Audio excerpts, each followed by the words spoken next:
Inas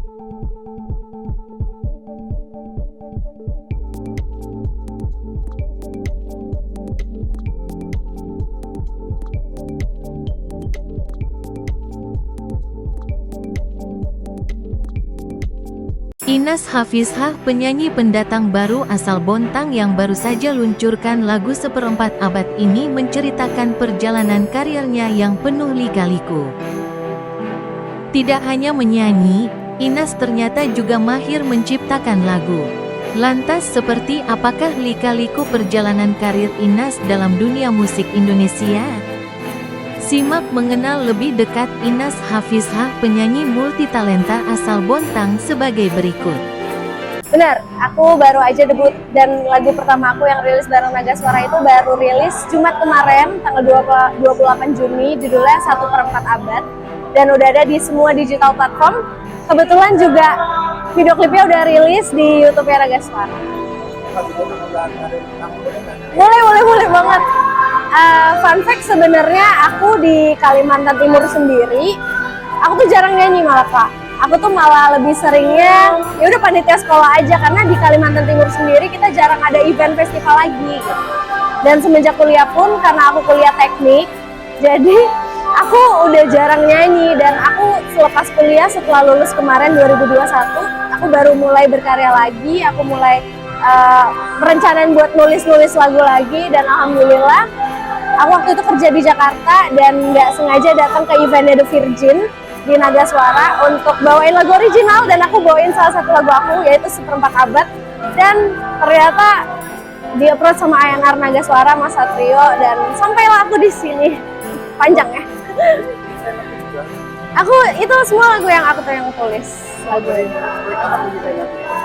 Dari kecil sih aku emang suka nulis, dari SD aku udah suka nulis lagu. Cuma emang gak punya tempat untuk mengekspresikan tulisanku aja. Kenapa? Wonderful Indonesia tadi lagunya. Oh iya, Wonderful Indonesia itu lebih ke jingle waktu itu. Kalau nggak sebelumnya itu jingle ini dinyanyiin sama Rosa. Kemudian di aransemen ulang lagi, dibuat lebih fresh dan lebih muda.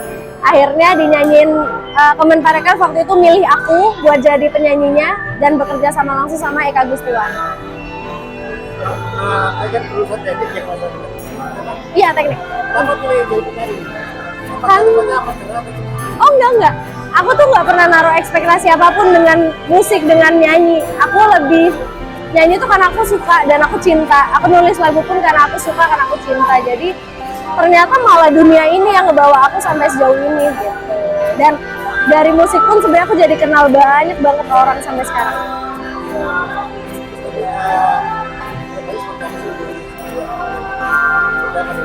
Sebenarnya harapan aku bisa terus mengekspresikan diriku sendiri dan cerita orang-orang di sekitarku lewat karya-karyaku, dan semoga kedepannya karya-karyaku diterima baik sama banyak orang, karena sejauh ini alhamdulillah aku bareng Naga Suara selalu diberi kebebasan untuk berkarya. Jadi aku nggak sabar banget berkarya lebih banyak sama Naga Suara. Idola aku kebetulan Indonesia semua. Ada Nadina Miza, Yura Yunita, dan masih banyak banget. Rata-rata emang aku suka banget musik-musik Indonesia karena keren banget orang-orang Indonesia. Genre aku tetap pop. Genre aku di pop, dan cuma orang pada bilang, Inas musik kamu senja banget. Padahal enggak, aku cuma suka musik pop, cuma mungkin pembawaan aku kadang di beberapa nada lebih mendayu, jadi kayak musik-musik indie lah. Inspirasi sebenarnya kalau dari penulisan lirik, aku tuh suka banget dengan cara It Gitaf nulis, dan karena apa ya, ngalir aja kayak diary gitu. Dan aku senangnya adalah musik zaman sekarang itu kita diperbolehkan untuk jujur, nggak harus yang puitis, nggak harus yang megah, kayak kita boleh jadi apa adanya kita gitu.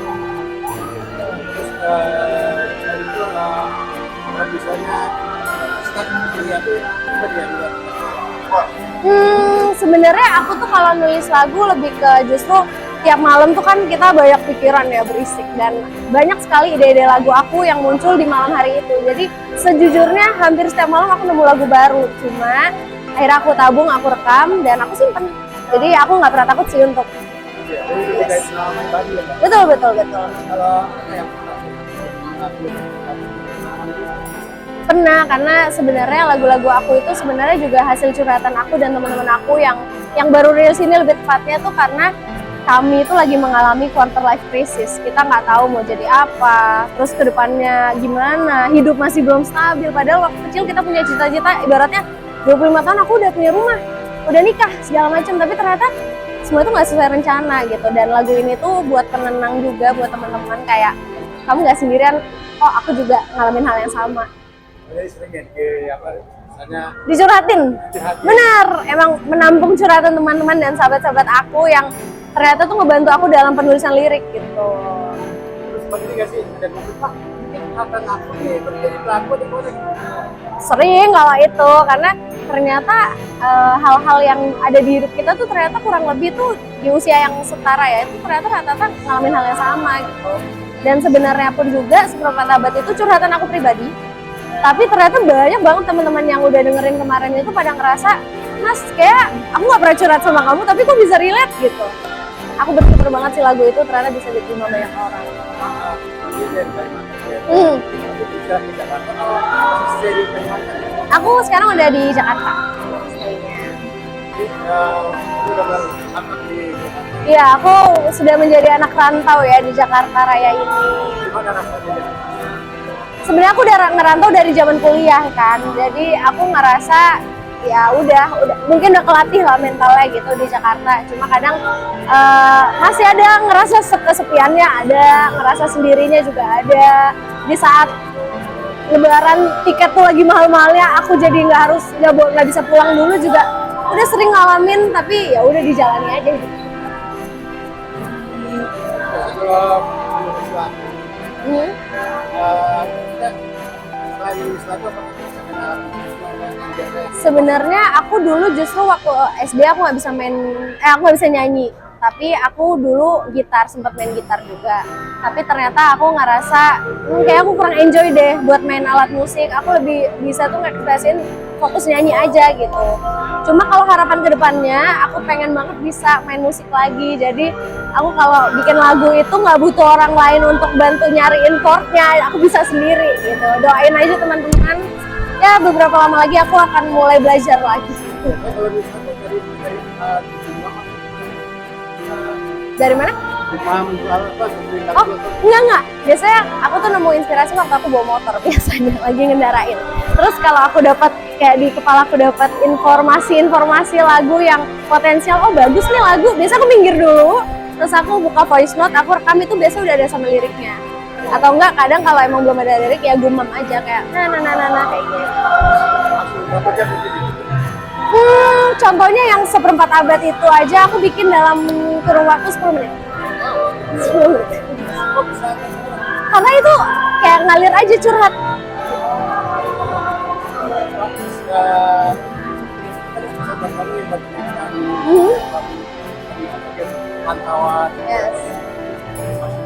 Aku cuma mau bilang ke teman-teman, walaupun kalian jauh dari pusat industri Jakarta ini, mungkin kalian punya keminderan dan overthinking kayak aku, kayak nggak mungkin lah kita bisa gapai semua mimpi itu, nggak mungkin kita bisa jadi penyanyi. Tapi aku tuh mau buktiin dengan adanya aku sekarang di sini, teman-teman di daerah, dengan ekspresi kalian sejujur-jujurnya, kalian tuh bisa, segala karyamu itu bisa ngebawa kamu sejauh ini, bahkan di luar rencana dan ekspektasi kamu. Jadi jangan pernah takut buat berkarya.